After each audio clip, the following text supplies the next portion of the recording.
Iran, Pakistan, only you can help Pakistani people. Please stop Iran. दिन में खत्म हो सकती है इजराइल ईरान की जंग, मुश्किल में फंस गए नेतन्याहू। इजराइल के पास तेजी से खत्म हो रहे हैं हथियार, ईरानी मिसाइलों को रोकना हो जाएगा मुश्किल। ईरान के पास हजारों मिसाइलों का भंडार। ईरान और इजराइल जंग को शुरू हुए 6 दिन हो चुके हैं। इसके साथ ही ये सवाल भी उठ रहे हैं कि ये जंग कब तक चलेगी।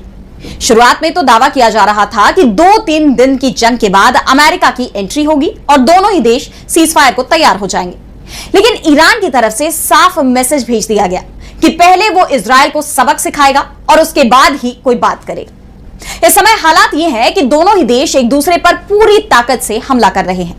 बीते दिन इजराइल के प्रधानमंत्री बेन्यामिन नेतन्याहू ने दावा किया था कि तेहरान के आसमान पर इजराइल की सेना का कब्जा हो चुका है, लेकिन नेतन्याहू के इस दावे को अमेरिका ने ही खारिज कर दिया। वहीं दूसरी तरफ ईरान ने दावा किया है कि उसकी मिसाइलों ने इजराइल के आसमान पर कब्जा कर लिया है। अब ईरान जहां चाहे वहां इजराइल पर हमले कर सकता है, यानी दोनों ही देश जंग को तेज करते जा रहे हैं। ऐसे में यह सवाल कि कब तक चलेगी इन दोनों देशों के बीच की जंग। तो ईरान के सुप्रीम लीडर खामेनेई ने जंग का ऐलान कर दिया है। इजराइल पर ताबड़तोड़ हमले शुरू कर दिए। इजराइल की तरफ से भी जवाब दिया जा रहा है। ईरान की मिसाइलों को रोकने की कोशिश में इजराइल जुटा हुआ है, जिसमें उसे बहुत ज्यादा कामयाबी तो नहीं मिल पाई। और इस बीच अमेरिकी मीडिया हाउस की तरफ से आने वाली रिपोर्ट ने इजराइल की पोल खोलकर रख दी है। इजराइल की तरफ से जंग को लेकर जो भी दावे किए जा रहे थे, उनकी सच्चाई अमेरिकी मीडिया ने सामने रख दी, जिसके बाद यह कहा जाने लगा है कि जल्दी ही नेतन्याहू ईरान के सामने घुटने टेक सकते हैं। 10 दिन बाद नेतन्याहू ईरान से सीजफायर की मांग करते दिखाई दे सकते हैं। दरअसल अमेरिकी अखबार वॉशिंगटन पोस्ट ने दावा किया है कि इजराइल के सबसे असरदार हथियार 10 से 12 दिन की जंग के लायक ही बचे हुए हैं। इजराइल का शस्त्र भंडार तेजी से खत्म हो रहा है। ऐसे में ईरान की तरफ से आने वाली मिसाइलों के सामने इजराइल असहाय हो सकता है। इजरायली प्रधानमंत्री बेन्यामिन नेतन्याहू के राष्ट्रीय सुरक्षा सलाहकार तजाची हनेगबी का एक बयान हाल ही में सामने आया था, जिसमें उन्होंने ये बात मानी है कि ईरान के पास हजारों बैलिस्टिक मिसाइलें मौजूद हैं। इजरायली आर्मी रेडियो से बात करते हुए हनेगबी ने कहा कि अब तक माना जा रहा था कि ईरान के पास करीब 1500 से 2000 मिसाइलें हैं, लेकिन असल संख्या बहुत ज्यादा हो सकती है। ईरान के पास 10,000 बैलिस्टिक मिसाइलों की खेप होने के दावे हो रहे हैं। कुछ रिपोर्ट में तो यह संख्या 20,000 तक बताई जा रही है। इसके अलावा शाहेद ड्रोन की बड़ी खेप भी मौजूद है, यानी ईरान के पास हथियारों की कोई कमी नहीं है, लेकिन इजराइल के पास इसकी कमी तेजी से होती दिखाई दे रही है। इस बीच अमेरिकी अखबार वॉशिंगटन पोस्ट की ओर से जारी एक रिपोर्ट ने इजराइल की चिंता बढ़ा दी है। दरअसल ईरानी बैलिस्टिक मिसाइलों की बौछार को इजरायली एयर डिफेंस रोकने में लगा है और कुछ हद तक उसे इसमें कामयाबी भी मिली है, लेकिन ईरान की कई मिसाइलों ने इजराइल के अंदर भारी तबाही मचाई है। ईरान और इजराइल का युद्ध अपने 6ठे दिन प्रवेश कर चुका है और ऐसे में ईरान के सुप्रीम लीडर खामेनी सामने आए हैं और उन्होंने कहा है कि ज़ायनिस्ट आतंकवादियों को हम सबक सिखाएंगे।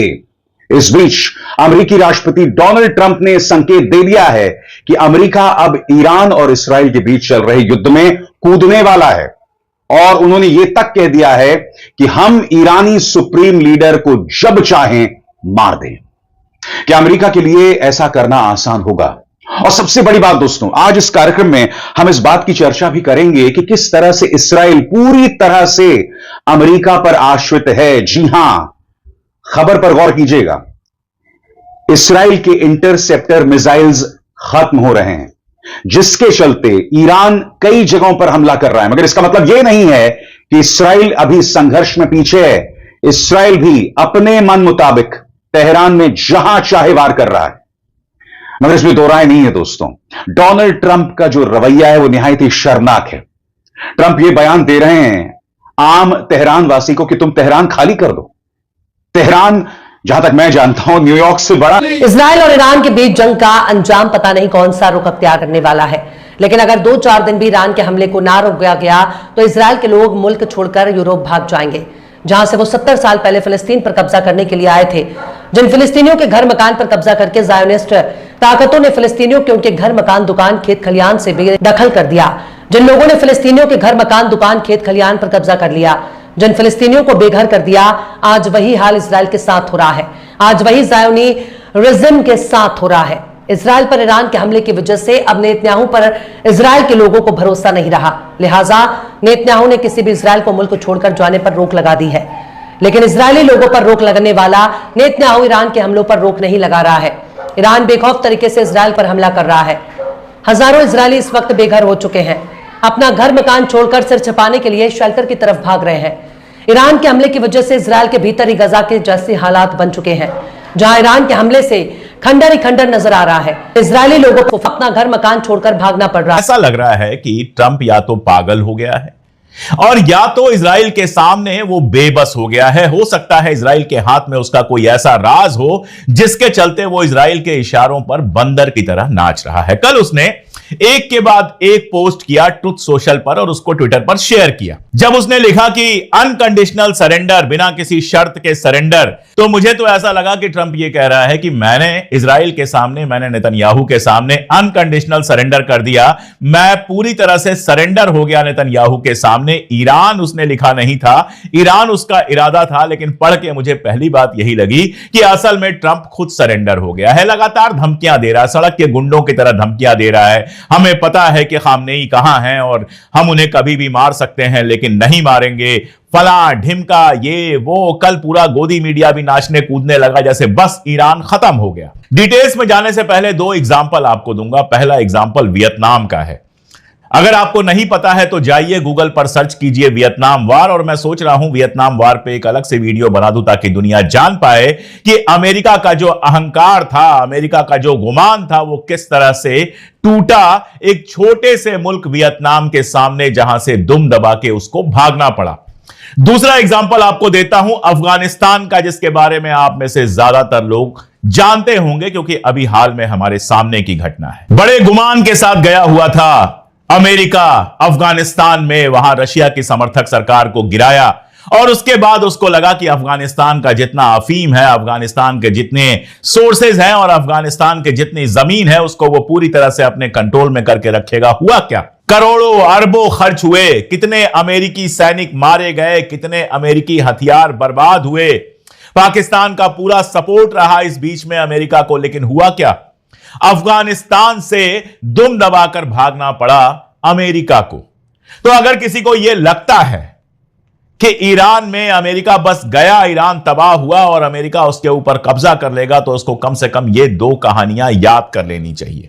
मैं यहां यह नहीं कह रहा हूं कि अमेरिका ईरान में कुछ कर नहीं पाएगा। जिस बम की बात चल रही है, मदर ऑफ ऑल बम्स, वो बेहद खतरनाक बम है, दुनिया का सबसे भारी बम है, जो जमीन पे गिरता है तो 52 मीटर नीचे तक गड्ढा हो जाता है और लगातार गिरता है। तो 52 मीटर में 52 जोड़ते जाइए, यानी ईरान का जो अंडरग्राउंड बंकर प्रोजेक्ट्स हैं उनको तबाह करने के लिए वो काफी है।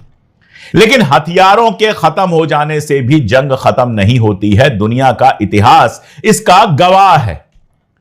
अगर ईरान के अंदर अमेरिका इस तरह से जाता है तो याद रखिए ईरान तो तबाह होगा ही, लेकिन ईरान वो सब करेगा जो अभी तक उसने रोक के रखा है। अपनी एडवांस मिसाइल्स का इस्तेमाल, स्ट्रीट ऑफ होर्मुज जो है उसको बंद करने की बात चल रही है, और अगर ऑयल रिसोर्सेस पर उसके बात आई तो यह यकीन रखिए कि पूरे मिडिल ईस्ट के ऑयल रिसोर्सेस पर हमले होंगे और फिर दुनिया जो झेलेगी उसकी कल्पना कर पाना भी अभी मुमकिन नहीं है। ईरान इजराइल की जंग में एक और जहां ईरान ने तेल अवीव पे ताबड़तोड़ हमले करके ना सिर्फ बेंजामिन नेतन्याहू की सिट्टी पिट्टी गुम कर दी है, दूसरी ओर उनके आका डोनाल्ड ट्रंप के छिपे खेल को दुनिया के सामने लाके खड़ा कर दिया है। संयुक्त राष्ट्र की आपात बैठक में ट्रंप ईरान पे हमला करने के बयान से मुकर गए हैं, तो वहीं दूसरी ओर ईरान के सुप्रीम लीडर अयातुल्लाह खामेनेई ने जंग को इस्लामिक रंग दे दिया है। इससे ना सिर्फ 21 मुस्लिम देश एक साथ ईरान के कंधे से कंधा मिला के खड़े हो गए हैं, तो ईरान में हर ओर हैदर हैदर और मौला मौला की गूंज सुनाई दे रही है।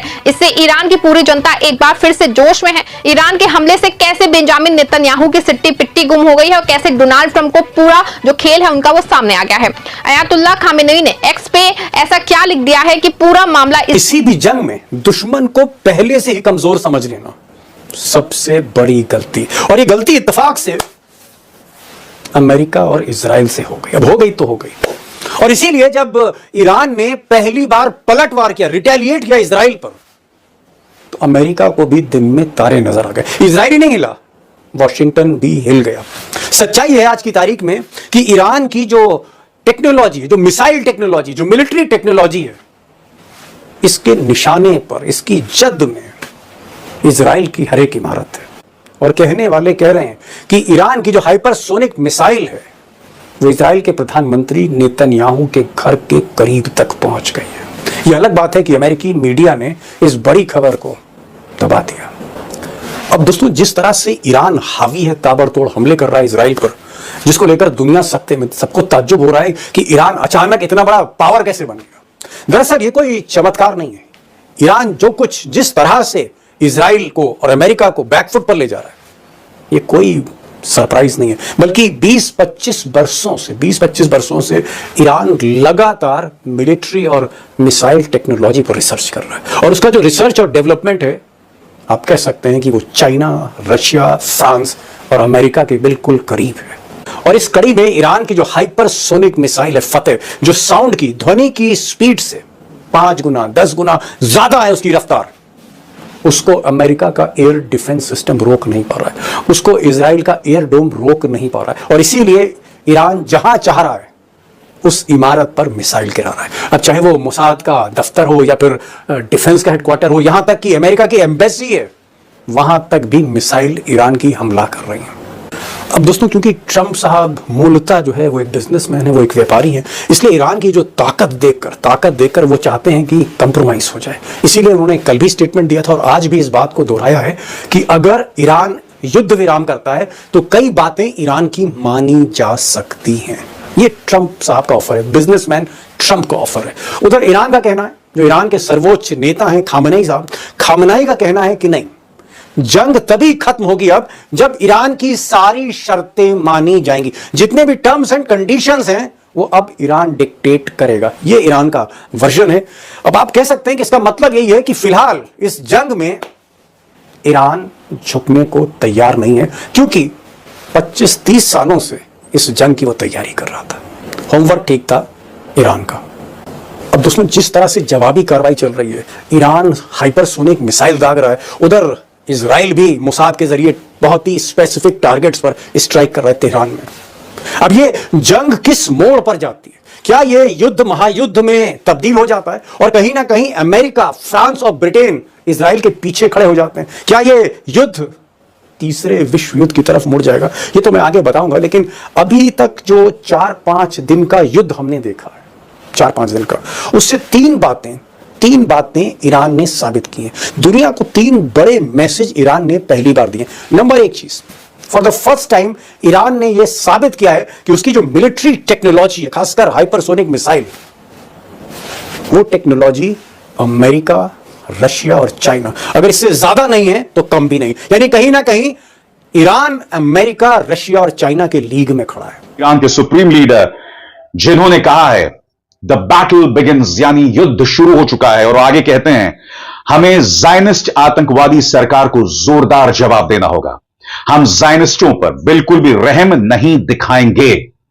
और जिस तरह से ईरान इस्राइल के तमाम जगहों पर पहुंच रहा है, यानी कि उसकी मिसाइलें पहुंच रही हैं, कहीं ना कहीं जो बात सुप्रीम लीडर खामेनी कह रहे हैं वो कुछ हद तक सही साबित हो रही है। मगर यह भी सच है कि उनकी अपनी जान खतरे में है, और इस बात का इशारा किसी और ने नहीं, डोनाल्ड ट्रंप ने किया है। उनका बयान आपकी स्क्रीन पर। ट्रंप ने आयतुल्लाह अली खामेनी का नाम लिए बिना कहा तथाकथित सुप्रीम लीडर छिपे हुए हैं। मैं आपको बतलाना चाहता हूं अपने ट्रूथ सोशल मीडिया प्लेटफॉर्म पर डोनाल्ड ट्रंप ने क्या कहा, और यह सीधे तौर पर खामेनी को जान से मारने की धमकी है। आपकी स्क्रीन पर अमेरिकी राष्ट्रपति डोनाल्ड ट्रंप ने अपने social media platform truth social पर ईरान को लेकर कई पोस्ट किए हैं। उन्होंने अपने ताजा पोस्ट में लिखा है बिना शर्त सरेंडर। ट्रंप ने एक और पोस्ट में लिखा है कि हमें पता है कि सुप्रीम लीडर कहां है, लेकिन अभी हम उन्हें नहीं मारेंगे। ट्रंप ने social media platform truth social पर लिखा, हमें अच्छी तरह से पता है कि तथाकथित सुप्रीम लीडर कहां छिपे हैं, वो एक आसान निशाना है, लेकिन फिलहाल वहां सुरक्षित हैं। उन्होंने कहा हम उन्हें मारना यानी अभी हटाने नहीं जा रहे, कम से कम अभी तो नहीं, लेकिन हम ये भी नहीं चाहते कि आम नागरिकों या अमेरिकी सैनिकों पर मिसाइल दागी जाएं। हमारा सब्र अब खत्म होता जा रहा है। इससे कुछ मिनट पहले ही ट्रंप ने कहा था ईरान के आसमान पर अब हमारा पूर्ण नियंत्रण है। उन्होंने कहा कि ईरान के पास अच्छे स्काई ट्रैकर्स और अन्य रक्षा उपकरण थे और बड़ी मात्रा में थे, लेकिन वे अमेरिका में बने, डिजाइन किए और तैयार किए गए उपकरणों की बराबरी नहीं कर सकते। अमेरिकी राष्ट्रपति ने आखिर में कहा, ईरान ने इसराइलियों को ऐसा तबाह किया कि इसराइल रोने लग गए, रोडों पर भटकने लग गए, हमें बचाओ पाकिस्तानियों, हमें ईरान से बचाओ, ये नारे फरियादें उनकी शुरू। मज़ीद अगर आपने भी ऐसी और वीडियो भी देखनी है ना, हमारे चैनल इसके जो है ना आदि न्यूज़ को सब्सक्राइब ज़रूर कर लीजिएगा। और दूसरी तरफ इंडिया में भी क्राइम मच गया है कि ये क्या हो रहा है, जो है ना इसराइली जो है ना पाकिस्तान से मदद मांग रहे हैं।